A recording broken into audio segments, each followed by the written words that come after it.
Today, we're going to do something a little bit different. Ooh, where are we?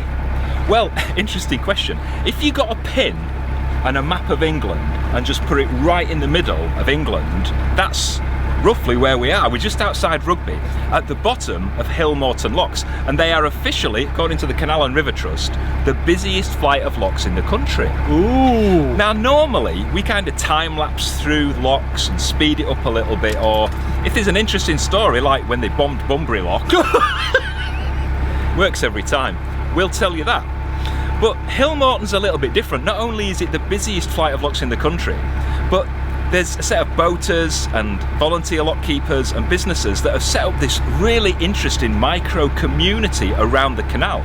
So today we're going to spend a day showing you life at Hillmorton Locks.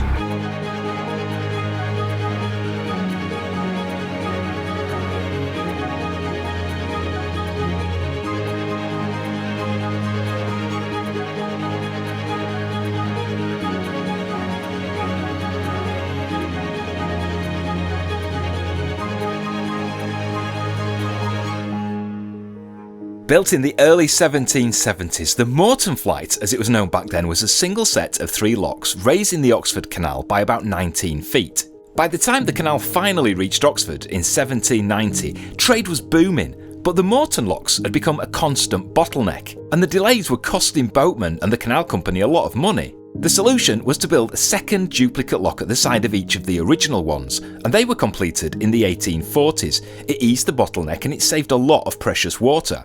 Over 20,000 working boats used the locks every year, and even today, despite the working boats long since gone, about 8,500 leisure boats use these locks every year, and that makes Hillmorton the busiest flight of locks in the country.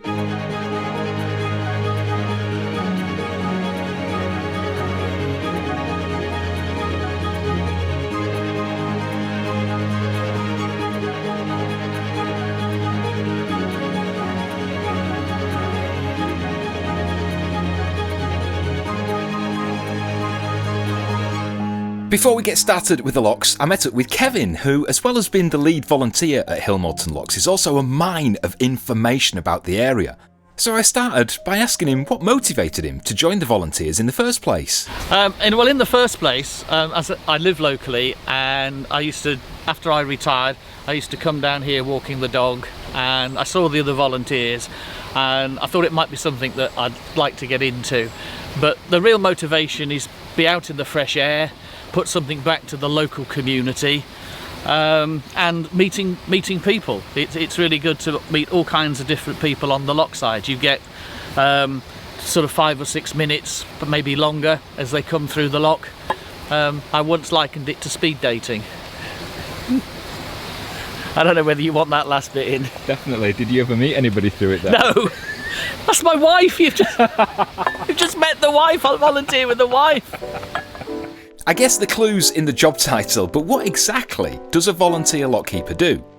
So we are here to help voters. We're here to really teach the novices, the people that are new to it, so that they go away from here with skills. It's no good I'm doing it all for them and then they get out in the wild and they're on their own and they don't know what to do. And apart from that, we look after the general grounds.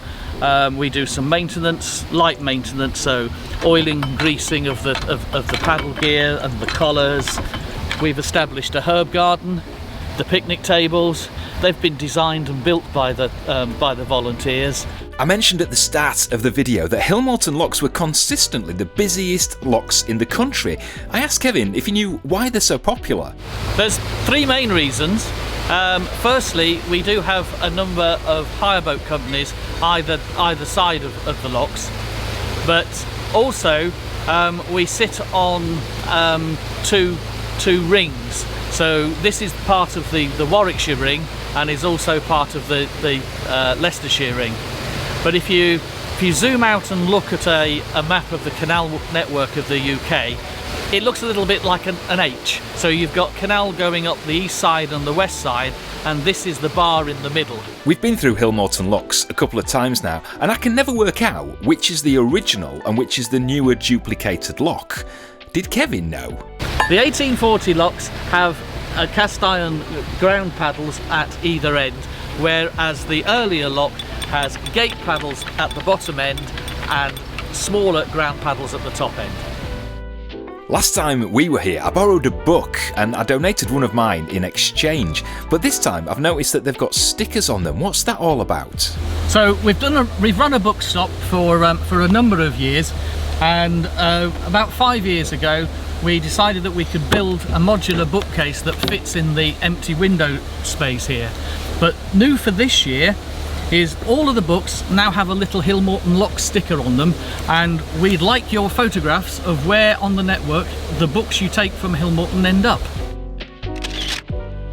If you're interested in joining the team of volunteers for the Canal and River Trust, we've put a link in the video description and it shows all the positions that are available and how to become involved.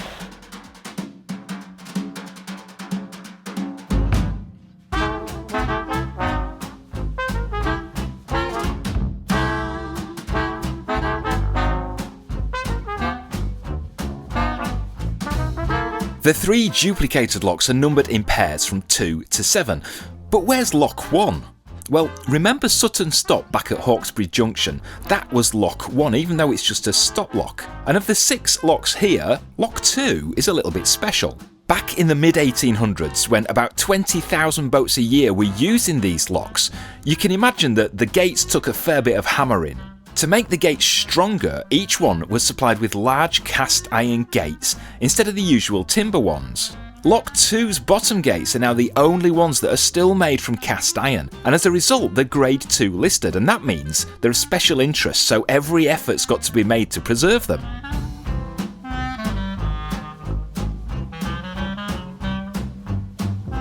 A single lock at Hillmorton uses about 100,000 litres of water. So based on the near 8,500 boats that use these locks in an average year, that equates to about 836 million litres of water every year.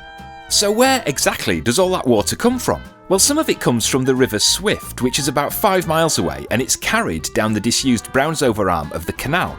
From here, it's pumped up to the top lock by the pumping station, and that can move a staggering 17 million litres of water every single day. As well as the river, water also comes into the top pound from local streams, the Daventry and Drayton reservoirs, and some other reservoirs further south on the Oxford Canal.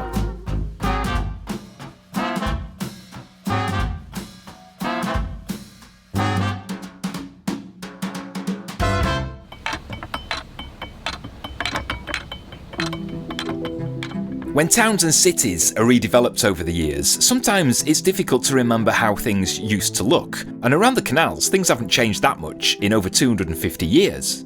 People's need for faster travel and convenience has grown so much since the Industrial Revolution. But the canals had it right from day one, so there's never been a need to change. The buildings by the locks were originally the workshops for the Oxford Canal Company, but over the years they've been transformed, redeveloped into a cafe, shops and businesses, and it's now a thriving community within Hillmorton. One business you might recognise is Compost Toilets. It's where we bought our separating toilet from just over a year ago.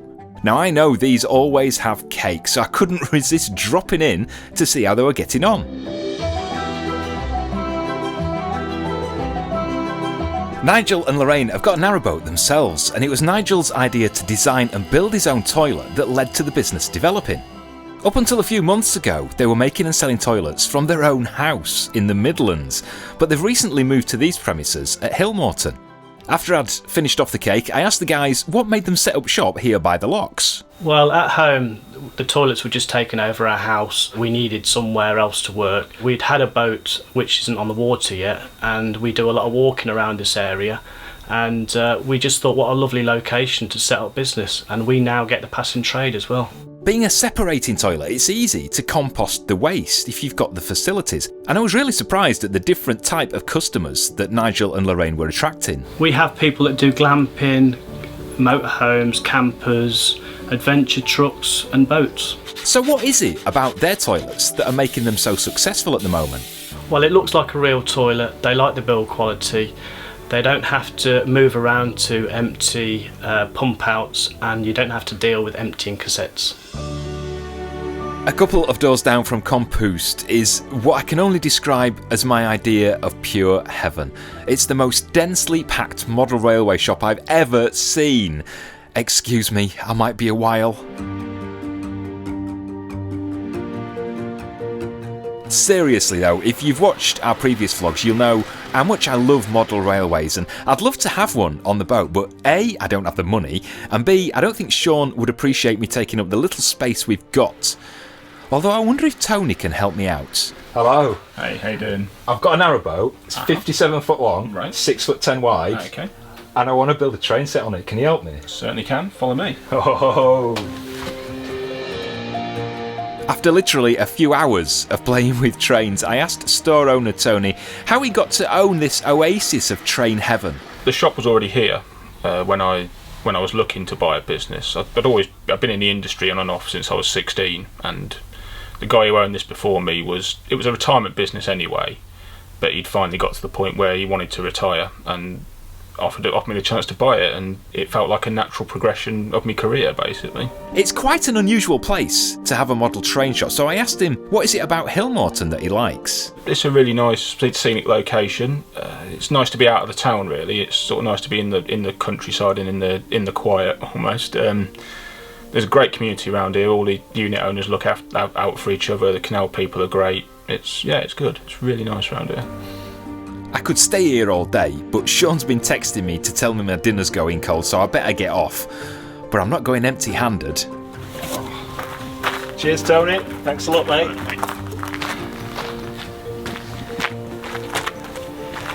You didn't think you were giving me some real trains, did you?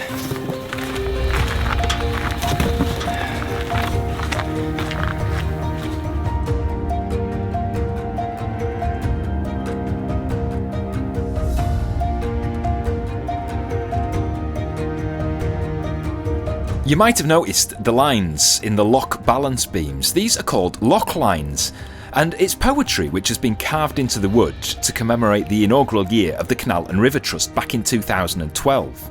These 4 lines on the top gates of the middle locks at Hillmorton are actually part of a longer poem which was written by poet Roy Fisher, and he died back in 2017.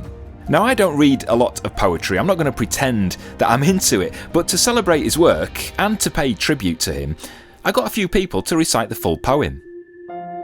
Working water held captive for a while. Then sluiced away to join The world's other waters again. Open, enter, and be lifted safe. With words at your back. These doors make depth. power to sink your boat. bodily into the land. And let it go riding out unharmed. Step at a time, a river climbs carefully down through the town.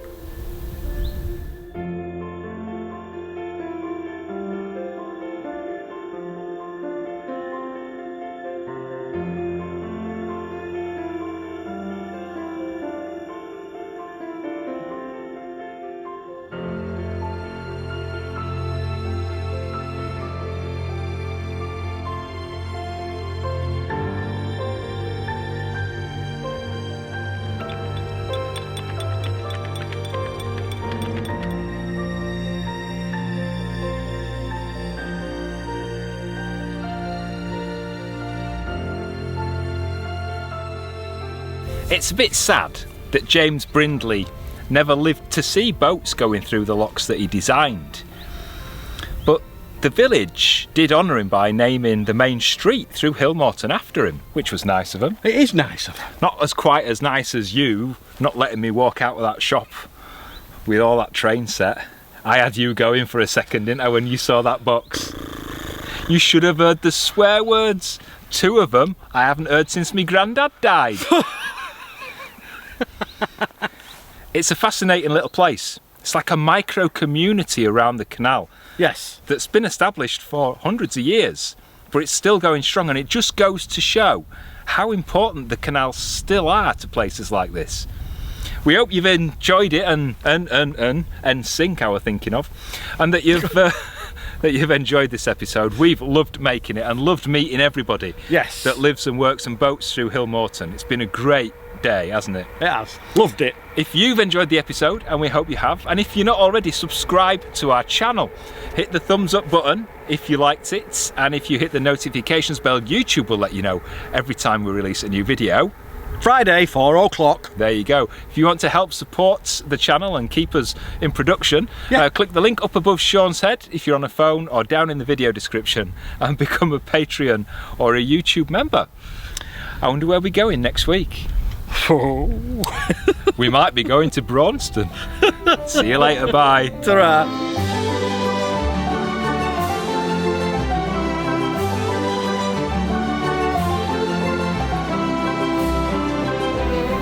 I think that was it.